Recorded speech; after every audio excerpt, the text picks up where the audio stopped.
होती है तो आ गए जगह पर सारे बैठे हो बैठे 357 नंबर पेज पर देखिए। पुण्याश्रम कथा कोश में भी भगवान के सम्मुख पूजन करने का विधान मिलता है। जिस समय सुगुप्ती थे उस समय श्री पूजन संबंधी द्रव्यों को चढ़ाकर भक्ति पूर्वक भगवान के सामने स्तुति करने लगे। यहाँ पर जो अभिमुखम पाठ लिखा गया है वह 1723 संवत की लिखी हुई प्रति से लिया गया है। मुद्रित प्रति में सन्मति में ऐसा पाठ आया है। कितना रिसर्च पूर्वक बात लिखते हैं। आगे और भी प्रमाण देते हैं। मानस्तंभे चतुर्दिक्षु प्रतिमा श्रियः नत्वा नत्वा पयो मुख्यैर् द्रव्यरभ्यर्जयन्मुदा। आदि पुराण तीसरे पर्ग का 24वां नंबर का यह श्लोक है। राजा श्रेणिक ने चारों दिशाओं में मानस्तंभ की प्रतिमाओं को भक्ति पूर्वक नमस्कार करके एवं स्तुति करके जलादि द्रव्यों से सहर से पूजन किया। क्या कह रहे हैं? राजा श्रेणिक ने क्या किया? चारों दिशाओं में, मतलब मानस्तंभ में जो प्रतिमाएं होती है वो चारों दिशाओं में होती है। मान स्तंभ, मान का स्तंभ जिसे कहते हैं, समूह शरण के दरवाजे पर जो मुख्य होता है उसे मान स्तंभ कहा जाता है। सबसे पहले देखते ही इतना विशाल होता है कि जिसे देखते ही व्यक्ति का मान गलित हो जाए, मान वहीं छूट जाए, ऐसे मान स्तंभ। और चारों दिशाओं में वहाँ प्रतिमाएं होती है। महाराजा श्रेणिक ने वहाँ मान स्तंभ की चारों दिशाओं में मौजूद प्रतिमाओं की भक्ति पूर्वक नमस्कार किया, स्तुति की, जलादि द्रव्य से पूजन किया। यह कथन भी सम्मुखता को प्रकट करता है। अतः भगवान की पूजन सन्मुख खड़े होकर ही करना चाहिए। पुण्याश्रम कथा कोश में वर्णित एक कथा से भी यही सिद्ध होता है। देखिए, प्रसंग पढ़ रहा हूं, कुछ मार्मिक बात यहाँ वहां जरूर वही चर्चा यहाँ कह रहे हैं और पढ़ता हूँ। फिर उसके बाद में जो चर्चा आ रही है वो चर्चा आ रही है 2 प्रमाण के बाद में पूजन का देव कैसा होना चाहिए। देखिए, आज थोड़ा सा नेटवर्क थोड़ी सी प्रॉब्लम है। आज पहला दिन है, कल से व्यवस्थित हो जाएगा ऐसी पूरी उम्मीद है। एक माली के आगे अभिवंदे अभिमुवी भूयस्तुवे, ये चैत्री भक्ति का है। पृष्ठ 281 13 नंबर का श्लोक है। टीका लिखी है, सदाभिमुखमेव यत् जगति पश्यतः सर्वतः। चैत्य भक्ति पृष्ठ 291 श्लोक 34। हितार्थ इत्यादि तद्रूपम अभिमुखम समन्ताद्वा वीक्ष्य विलोक्य। इस टीका में सदा अभिमुखमेव यत् जगति पश्यताम सर्वतः, सदा सर्वथा अभिमुखमेव सम्मुखमेव कथम सर्वतः सर्वासु दिक्षु यद्रूपम दृश्यते। इस प्रकार पूजन, स्तुति, स्तवन, आराधना भगवान जिनेन्द्र के सन्मुख ही होती है। मैंने कुल मिलाकर के जो जितने यहाँ प्रमाण प्रस्तुत किए हैं, जो 5-7 प्रमाण दिए हैं, इन प्रमाणों में से सिर्फ हमें इतनी ही बात ग्रहण करने योग्य है कि भगवान की पूजन तो भगवान के सन्मुख ही होती है। एक बात और कह दूं मैं थोड़ी सी इसके बीच में, इससे मिलती जुलती बात है। आज की वर्तमान परिस्थितियों के ऊपर थोड़ी सी अच्छी घटित होती है, इसलिए भी बात कहता हूँ। जब ये बार बार में आगम प्रमाण के माध्यम से कह रहे हैं पूजन भगवान के सन्मुख करनी चाहिए, इसका अर्थ ये होता है भगवान की पूजन घर में नहीं करनी चाहिए। आज घर घर में पूजा हो रही है। बीच में लॉकडाउन के पीरियड में तो पता नहीं क्या माहौल बना, घर में ही पूजाएं चालू हो गई। उसके बाद तो हमने घर में ही पूजन शुरू कर दी, बिना जिनेन्द्र भगवान के पूजन शुरू हो गई। भैया, पूजन तो मंदिर में ही होनी चाहिए। गृहस्थों का घर वो स्थान नहीं है जहाँ बैठ कर के पूजन की जाए। गृहस्थों का घर पूजा के योग्य स्थान नहीं होता है। गृहस्थों के घर में पूजा नहीं होती है। अनेक लोग, हमारे अम्मा जी बीमार हैं, पंडित जी घर में शांति विधान करा दोगे क्या? पंडित जी अम्मा जी की तबीयत बहुत खराब है, बिस्तरों में पड़ी हुई है, वो आ नहीं सकती है, वो चल नहीं सकती है। एक काम करो ना, आप हमारे घर में विधान करा दो, आप हमारे घर में पूजा रचा दो, आप हमारे घर में भक्तामर विधान करा दो। किसी ने बताया है घर में विधान पूजा नहीं होती, भगवान की पूजा तो होती है। ये बात है, इस तरह से 18 दोष नहीं होते। एक एक दोष को यदि बारीकी से देखेंगे आपको समझ में आएगा हमारे भगवान कौन है। एक एक दोष को यदि आप बारीकी से देखेंगे आपको समझ में आएगा हमारे परमात्मा कौन है, कैसे होते हैं हमारे परमात्मा। ये परमात्माओं का स्वरूप बतला रहे हैं, जिसमें क्षुधा नहीं है, जिसमें तृषा नहीं है, जिसमें भूख नहीं है, जिसमें प्यास नहीं है।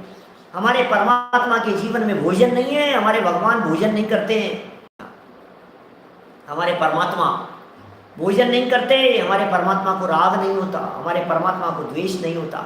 आप कल्पना करके देखिए हमारे भगवान कैसे होते हैं, अष्टादश दोषों से रहित होते हैं, वे परमात्मा पूजा के योग्य होते हैं। इसका मतलब भगवान की जो मुद्रा होती है वो सौम्य मुद्रा होती है, किसी से राग नहीं और किसी से द्वेष नहीं। अरे जब हमारे भगवान को किसी से राग नहीं है तो फिर राग भाव से भगवान की पूजन करना भगवान का अपमान करना है। जब हमारे भगवान को, हमारे परमात्मा को किसी से द्वेष नहीं है तो फिर द्वेष भाव से उनकी पूजन करना ये योग्य नहीं है। ओह, क्या कह रहे हैं भाई साहब। हमारे जो परमात्मा 18 दोषों से रहित का मतलब जानते हैं कि भगवान को पसीना नहीं आता है, शुद्ध पिपासा जरा तंक जन्मांतक भयस्मया ने राग द्वेष मोहाश्चर्य यस्याप्ते से प्रकीर्त्यते। हमारे भगवान नहीं राग, नहीं द्वेष, नहीं मोह, नहीं मद, नहीं चिंता, नहीं पसीना, नहीं खेद, नहीं भूख, नहीं प्यास, नहीं राग, नहीं द्वेष। देखिए इस प्रकार के हैं की पूजन बिना किसी की धर्म संग्रह श्रावकाचार्य ग्रंथ में ये बात समझाइए, धीरे धीरे समझाने का प्रयत्न किया है, जिसमें क्षुधा तृषा आदि लगा दिया।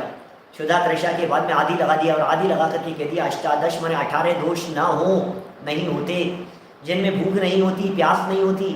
और आगे सब लगा लीजिए आप 18 दोष, पूरे नाम अभी मैं रत्नकर श्रावकाचार्य में चल रहे थे। 18 प्रकार के दोष शुद्ध पिपासा जरा तंक वितरंग विज्ञान पाठमाला के अंदर बतलाए थे, बालबोध पाठमाला में बतलाए थे, छेड़ाला के अंदर लिखे हैं, कहीं से भी देखिए।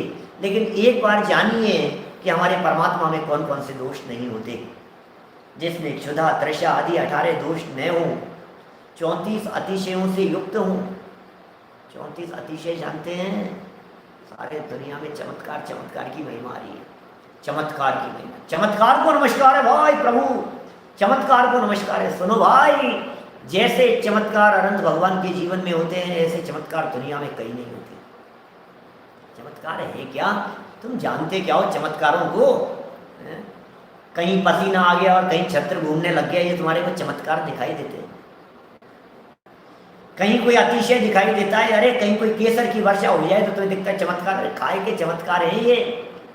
चमत्कार तो भगवान के समोह शरण में होते हैं। जरा उन चमत्कारों को देखिए। चमत्कार तो वहाँ होते हैं जहाँ भगवान के जन्म होता है, जन्म कल्याणक मनाया जाता है। चमत्कार तो वहाँ होते हैं असली चमत्कार। जन्म के अतिशय को देखिए, केवल ज्ञान के अतिशय को देखिए, देवकृत अतिशयों को देखिए, अष्ट प्रातिहारियों को देखिए, कमल से 4 अंगुल ऊपर चलते हैं जिनेंद्र परमात्मा।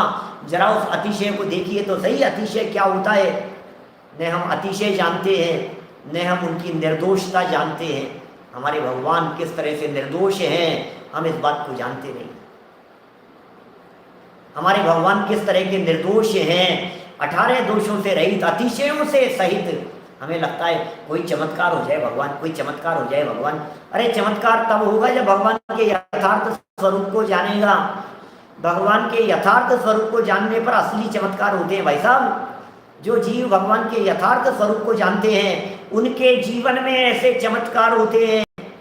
जो भगवान के यथार्थ स्वरूप को जानते हैं उसके जीवन में ऐसे चमत्कार होते हैं कि उसका मिथ्यात्व धूल धूमिल हो जाता है, अंदर में सम्यक्त्व की प्राप्ति होती है।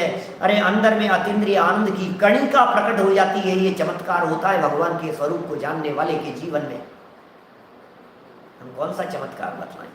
आप कौन से चमत्कार की बात कर रहे हैं? असली चमत्कार भगवान के जीवन में सारी दुनिया को चमत्कार ये लगता है। जूते खो गए थे, दोबारा मिल जाए तो चमत्कार दिखता है। कानों का गिर गया था, पता नहीं कहाँ, मैं तो शिखर जी आई हूँ, ये कोई दोबारा मिल जाए।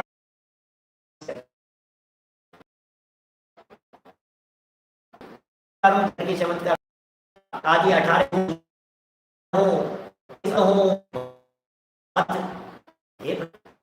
आपके अतिशय आपके चमत्कार। देखिए आपको ऐसा लगता होगा करोड़ों सूर्य चंद्रमाओं का प्रकाश यदि फीका पड़ गया है तो कैसे दिखते होंगे भाई साहब? देखेंगे कैसे?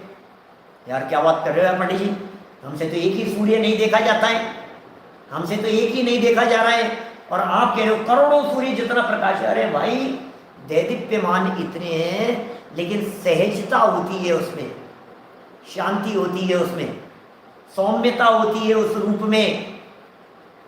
उसको देखने में आंखें आपकी ऐसी चौंधिया नहीं जाती है, समझ रहे हैं आप? आंखें ऐसी ऐसी नहीं करती है, आंख दिखता ही नहीं, आंखें नहीं खुल रही हमारी तो। अरे भाई ये चैतन्य सूर्य की बात है। ये चेतना से युक्त जीव जो परमात्मा बन गए हैं उनकी चर्चा चल रही है। करोड़ों सूर्य का प्रकाश भी फीका पड़ जाता है, उनकी दीप्ति भी फीकी पड़ जाती है। ऐसे दैदीप्यमान है भव्य जीवों के हितार्थ जिनकी दिव्य ध्वनि खिरती है, मेघ की दिव्य ध्वनि के समान, मेघ गर्जना के समान जिनकी वाणी खिरती है, गंभीर है, त्रिकाल में खिरती है। ऐसे सर्वज्ञ अनंत देव नित्य प्रति पूजन के योग्य हैं। उनकी करो पूजन भैया, उनकी करो पूजन, नित्य कीजिए उनकी पूजन, नित्य कीजिए उनकी पूजन। ऐसे अनंत भगवान की पूजन रोजाना कीजिए, ऐसे अनंत प्रभु की पूजन रोजाना कीजिए, निरंतर कीजिए, नियमित कीजिए। जिनकी पूजन कौन कौन करते हैं? अरे स्वर्ग के इंद्र देव चक्रवर्ती आदि वे लोग आकर के जिनकी पूजन करते हैं, उनकी पूजन करने की प्रेरणा दे रहे हैं, उनकी पूजन करने की बात कह रहे हैं। चलिए थोड़ा सा और बतलाते हैं, आगे भी कहते हैं, और सुनिए थोड़ा सा आगे भी कहते हैं। जगत श्रेष्ठो जगन्नाथो, ओ क्या गजब गजब के श्लोक हैं। जगत श्रेष्ठो जगन्नाथो जगत श्रेष्ठ ही प्रपूजित है, वृहन्नामाजितानंग चर्चेतम सलिलादिभिः। जगत में श्रेष्ठ जगन्नाथ, ओ संसार के स्वामी, जगत में श्रेष्ठ चक्रवर्ती आदि से जो पूज्य हैं। ओ अरे भैया किनकी पूजन की बात कर रहे हैं? पता होगी जगत में श्रेष्ठ वाले को जाके ये चाहो बात का नाथ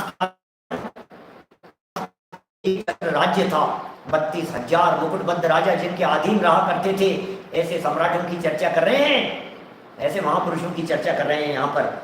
जगत में श्रेष्ठ जगन्नाथ, संसार के स्वामी, जो संसार के स्वामी है, ऐसे चक्रवर्ती आदि से भी जो पूजित है, चक्रवर्तियों से पूजित है, इंद्रों से पूजित है, नरेंद्रों से पूजित है, नागेंद्रों से पूजित है, भवनत्रिकों के अंदर जो इंद्र हैं, सूर्य इंद्र, चंद्रेंद्र, इनके द्वारा जिनकी पूजन होती है। जगत में जो जो महान महान पुरुष हैं वे सब जिन्हें आकर के पूजते हैं, ये कह रहे हैं।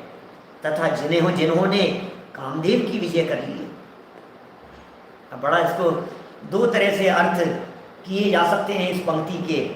जिन्होंने कामदेव को विजय प्राप्त कर ली है, कामदेव की विजय कर ली है, माने अंदर के काम विकार को पूज लिया है, जीत लिया है।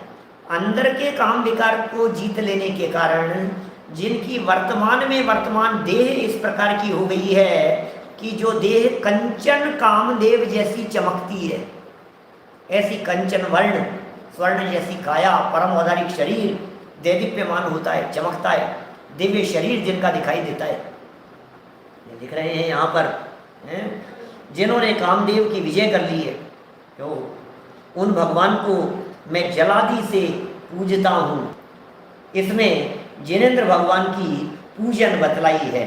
जिनेंद्र भगवान की पूजन क्या होती है? जिनेंद्र भगवान की पूजन क्या कहें भाई साहब, संक्षेप में कुछ कहने का प्रयत्न किया है। और आगे जो ये प्रकरण आगे और बतलाने वाले हैं, ये जो प्रसंग यहाँ चल रहे हैं, इन प्रसंगों के अंदर कुछ बातें इन्होंने और जोड़ने का प्रयत्न किया है।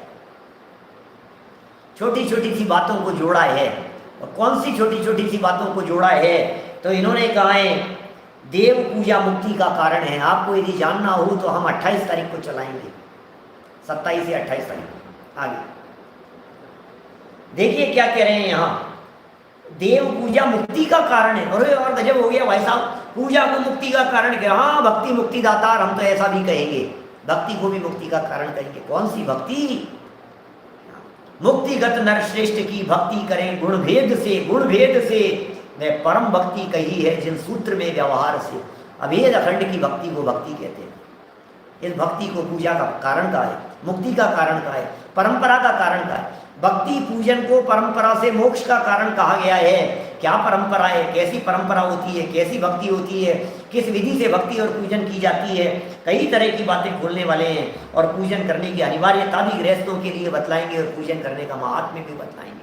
ये 3 टॉपिक एक साथ अगले पीरियड में आएंगे। नेक्स्ट पीरियड में हम आपके बीच में एक साथ इन 3 टॉपिक की चर्चा करने वाले हैं, जिसमें पूजा मुक्ति का कारण करना आवश्यक और आखिर उसका महात्म्य